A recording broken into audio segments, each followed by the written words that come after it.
The time is 2:45, and we're now back on the record. Good afternoon, Mr. Cavanaugh. My name is Yin Kanayemi. I am an attorney for Fairmont Partners. We're representing the Authors Guild in this litigation, and also several individuals whose grants were canceled in April. So Mr. Robinson started this morning by asking you a number of questions about whether you've been deposed before, for instance, and you said no. Is that correct? Yes. Okay. And you remember the reporter put you under oath this morning? Yes. Okay. And that oath was to tell the truth during this deposition? Yes. Okay. Have you told the truth? Yes.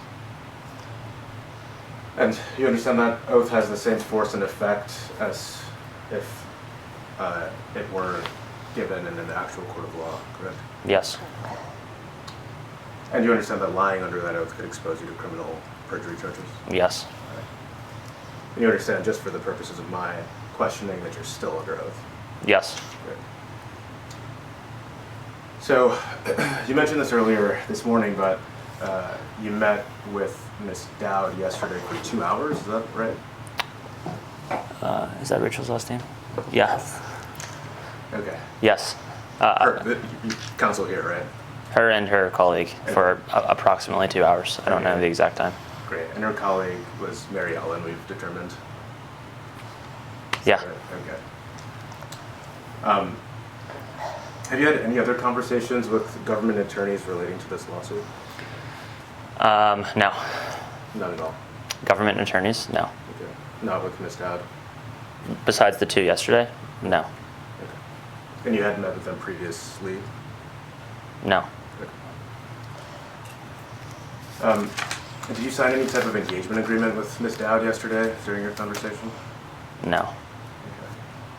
Okay. And is it your understanding that you're represented by Ms. Dowd today?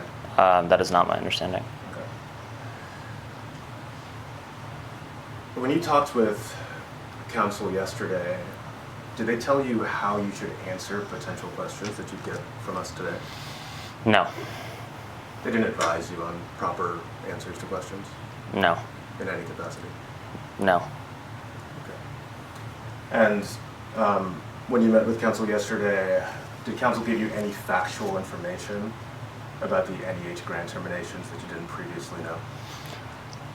That I didn't previously know. I don't believe so. Unless there were emails that I wasn't copied on that were part of the documents that your colleague showed today. No. So you did see emails that you weren't copied on? Yesterday I saw emails that I was not copied on between Justin and Mike McDonald, for example, that I was shown. And you wouldn't have known that previously to meeting with counsel? I would have known that Justin and Mike McDonald were having email correspondence, but the exact email I wasn't copied on, I didn't know that until yesterday. Was there anything else you saw yesterday that you didn't know at the time of your employment with the government?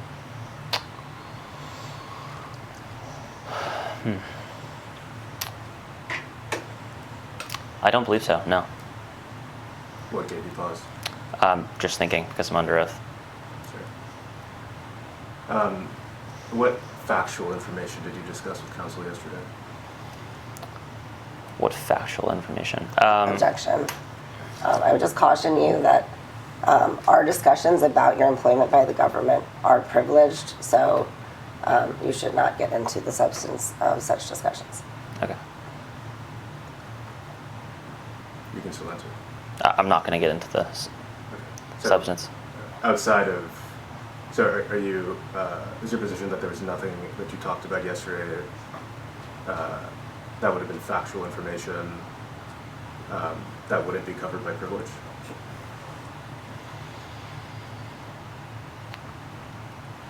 Can you repeat your question? Is there anything that you talked about yesterday that wouldn't be covered by the privilege that Ms. Dowd is invoking now? I don't know.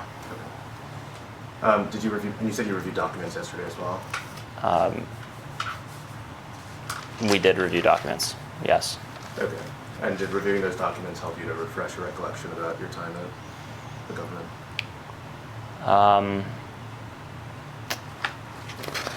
Yeah, yes. Okay. What documents did you review? I don't think we need to get into the substance of the documents.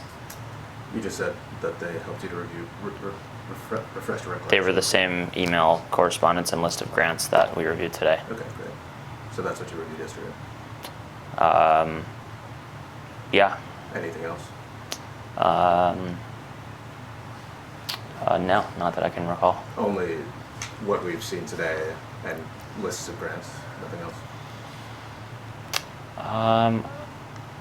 I think so, yeah. Okay. Do you understand NEH and the US DOGE service to be different agencies? Do I understand NEH and the... Yes, I understand there are different agencies. Okay. And what about the US DOGE service and the GSA? Yes, I understand there are different agencies. NEH and GSA? Objection to form. Are they also different agencies? Yes. Okay. So you referenced earlier someone named Justin Amenetti. Do you remember that conversation that you had with Mr. Robinson? With Mr. Robinson? The attorney sitting right there. Yeah. Sorry. Yes. Okay. And it's your understanding that he was an attorney, is that right? That he was an attorney? That Mr. Amenetti was an attorney? Yes. Okay. And for what agency was he an attorney? I believe he was employed by the Executive Office of the President, EOP. Okay. And But he could have been legally employed by GSA, I don't know. But my understanding was that he was affiliated with EOP. He had an EOP email address. okay. And you were communicating with him on that email address? When we communicated, it was through that email address, yes. Okay. And are you familiar with someone named Ashley Boisel? Yes. Did you understand that she was an attorney as well? Yes. And do you know where she worked? I believe the same EOP. Okay. And did you communicate with her? Not actively. I think we sent her an email, but she was not engaged at all with our team. So most of our correspondence in the legal context was with Justin Amenetti. Okay. And you weren't employed by the EOP, right? That's right. Okay. Who were you employed by? GSA. Okay. And Justin Fox was also employed by GSA? Yes. Okay. Thank you. Kind of a broad question, but how do you feel about being here today? Are you... Leave it at that. How do I feel being here today?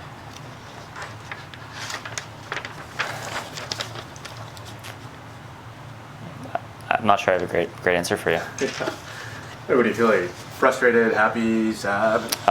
Neutral. Totally neutral. Okay. Neutral. Okay. Do you think being here is kind of a waste of time? No. No? No, I don't think it's a waste of time. Sure, yeah, that's great. So you did quite a bit of work at GSA and NEH in a pretty short amount of time. Reflecting on those months, so February, March, April, how do you feel about the work that you accomplished while there? Objection to form. At NEH specifically, or my entire time at Let's DOGE? say at the NEH first. I think it was comprehensive. Yeah. Are you proud of what you did? Yes. Proud of the work you did for the government? Yes. Okay. And generally at the GSA, are you proud of the work that you were doing? We didn't do very much work at GSA, but yes. Okay. Looking back at your time at the NEH, would you have done anything differently in hindsight?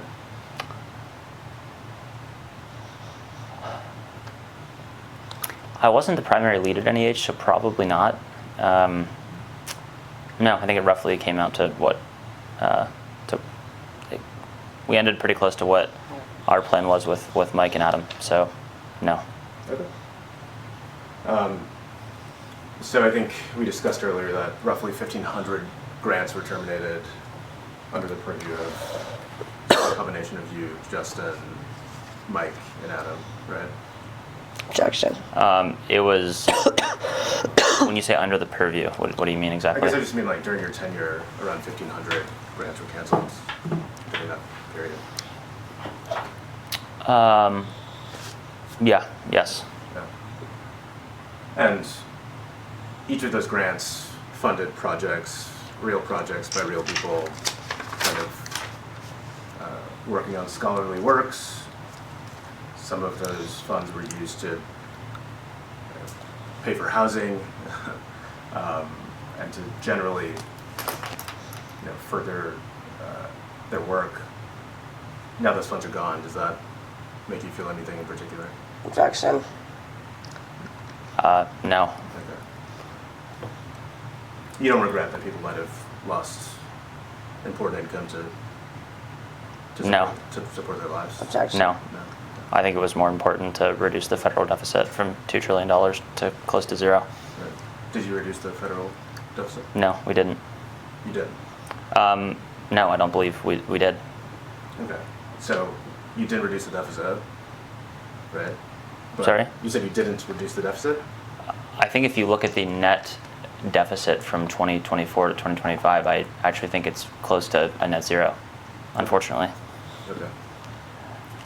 So you weren't able to reduce the deficit, and you still don't regret that people lost some of their livelihood based on your actions? Objection. No. Okay. What authority did you believe you were exercising in this work at the NEH? I didn't think we had any authority other than to serve as effectively advisors to the heads of the agencies in which we were detailed. So our job was to be just that, advisors to the heads of the agencies and help them identify waste. So, changing gears a little bit, you noted that you had no political experience before meeting with Mr. Davis early on. I think you said January 2025. No political experience. How are you defining experience exactly? I guess, did you have a role in government prior to that time? No. Not in state government, No. local government, No. federal? No. Were you in student government at all? No. Okay. No political campaigns? I donated to the Obama campaign in 2012. Outside of that, no. Awesome. But you said that you were generally, I think, informally interested in politics to some degree. Is that Yes. Okay. What did you mean when you said that? I'm sorry. What did you mean when you said that? When I said what? That you were generally informally interested in politics? It meant that it was important to me to keep a closely informed on what was happening in the United States from a policy perspective across the economy, foreign policy, social issues, etc. How did you keep up with those things?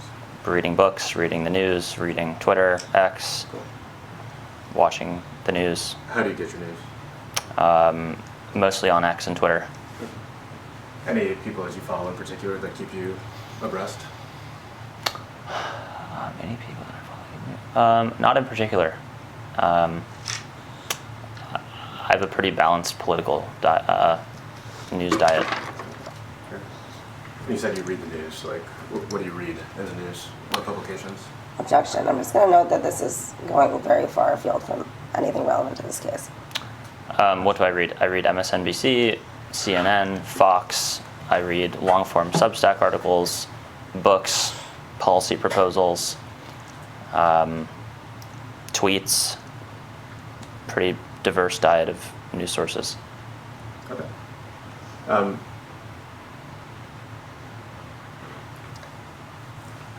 So you noted a few times today that you were interested in joining government because you wanted to help to reduce the federal deficit, right? Yes. Okay. And we just talked about the fact that that actually didn't happen, right? Not to the extent by which I and many others of the DOGE team had hoped for. That's right. Okay. Were you also interested in joining because you were aligned on more substantive issues like DEI and gender ideology?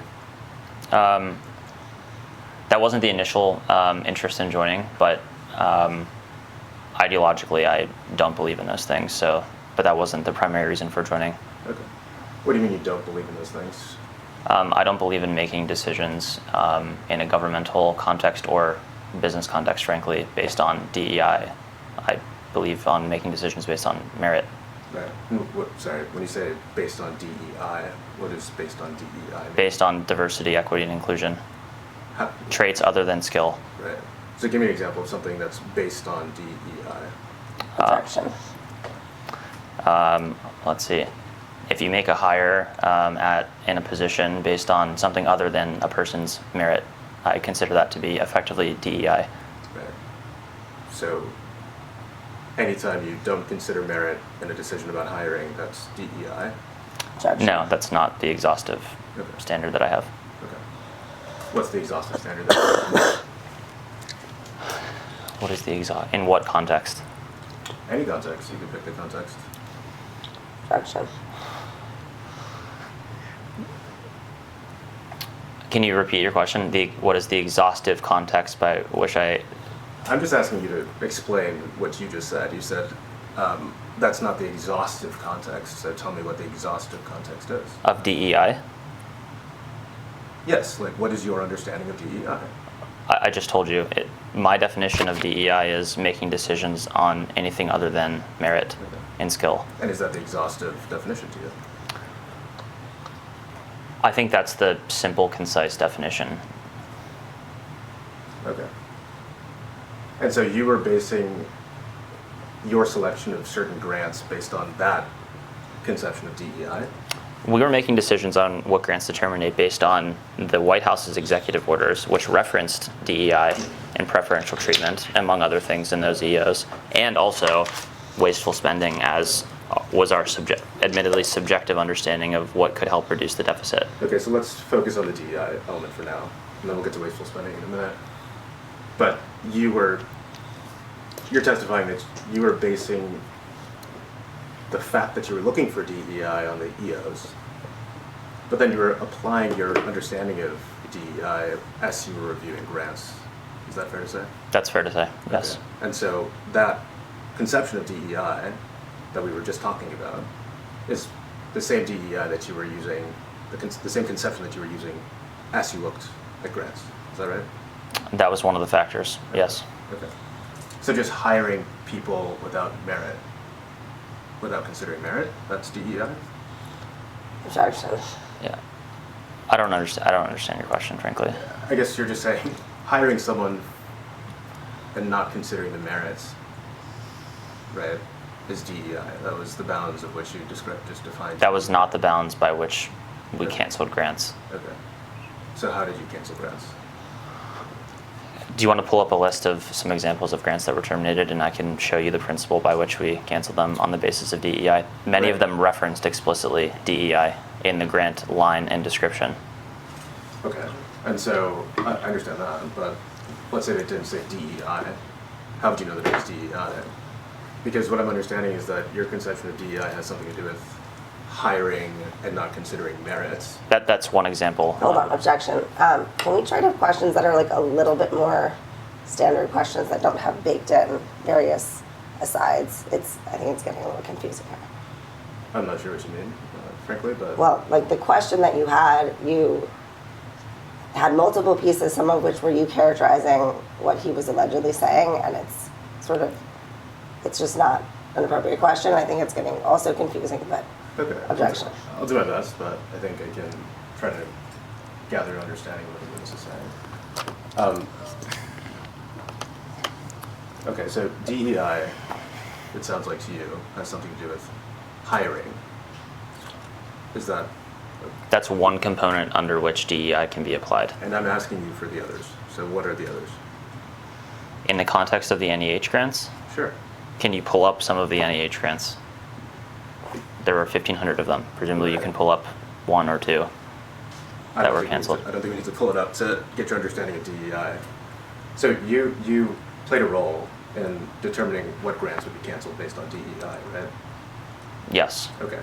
And sitting here today, you can't give a definition of DEI without looking at the grants? Objection. Many of the grants that we canceled explicitly said DEI in the description. Okay. So is that the only basis through which you canceled grants, if they said DEI in the No, description? that's not the only basis. Okay. So what other bases did you use? As we discussed before, it was also could have been wasteful spending. It wasn't just on the basis of DEI. So wasteful spending, or if DEI was explicitly noted in the grant description? Those were two of the driving primary criteria, yes. I think we looked at some grants earlier that didn't explicitly say DEI in the grant description. Okay, maybe those fell in the wasteful spending bucket then.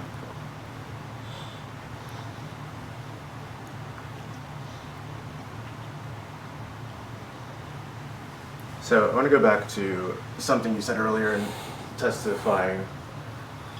You noted that during the process of terminating grants, quote, "It is well understood that you are required to read the actual grant description before requesting that it be terminated."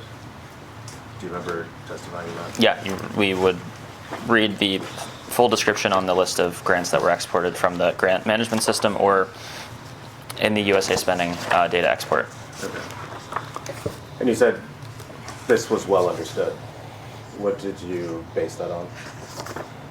It was well understood by myself and my team, the small agencies team, and it was well understood among the DOGE team and culture that you couldn't just randomly recommend to an agency head to terminate a grant or contract unless you thoroughly understood what it said and had a basis for doing so, either based on an executive order or through the lens of wasteful spending.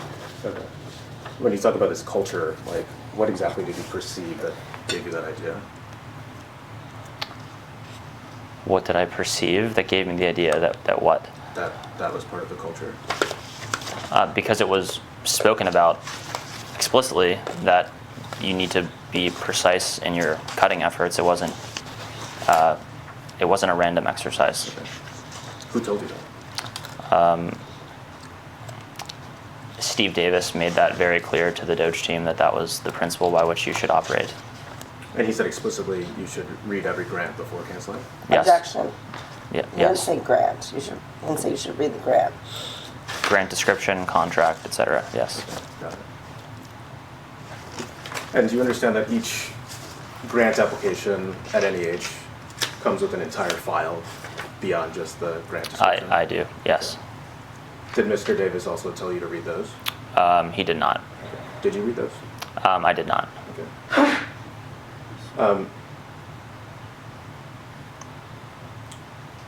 Why not? Our judgment was that we could get a relatively thorough description of the grant purpose by reading the multi-sentence description that was listed in the export from their grant system and from USA spending. Okay. So you thought it was proper to cancel grants based on one paragraph descriptions? Objection.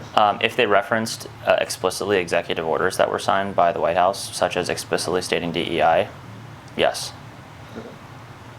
And to be clear, we weren't canceling them. The head of the agency approved the cancellations and then submitted terminations. And then submitted. Terminations. I'm asking you if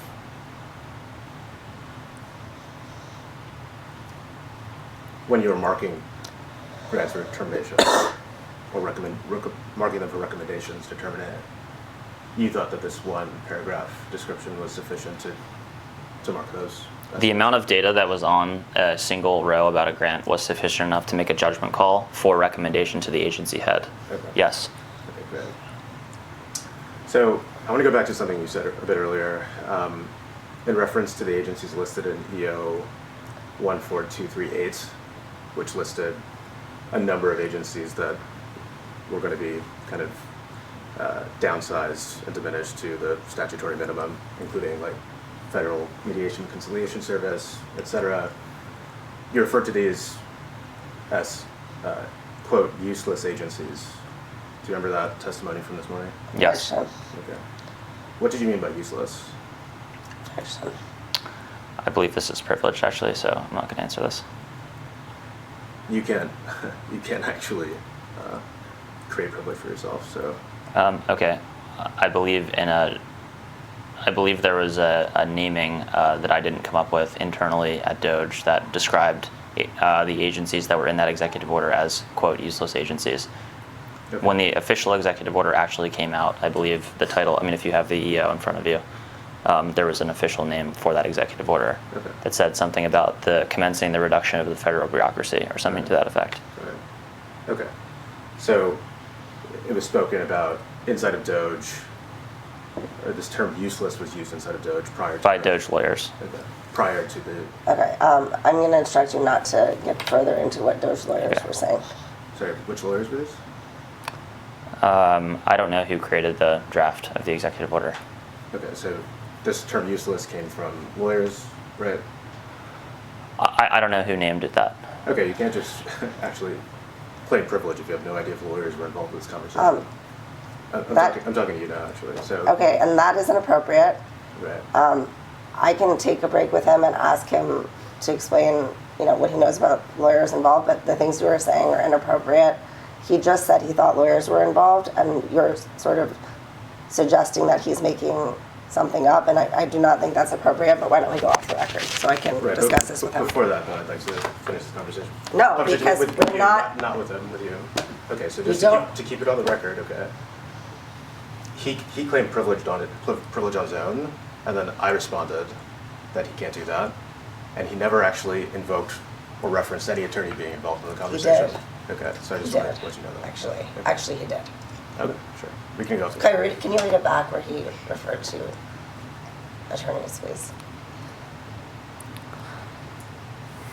I have to look for it.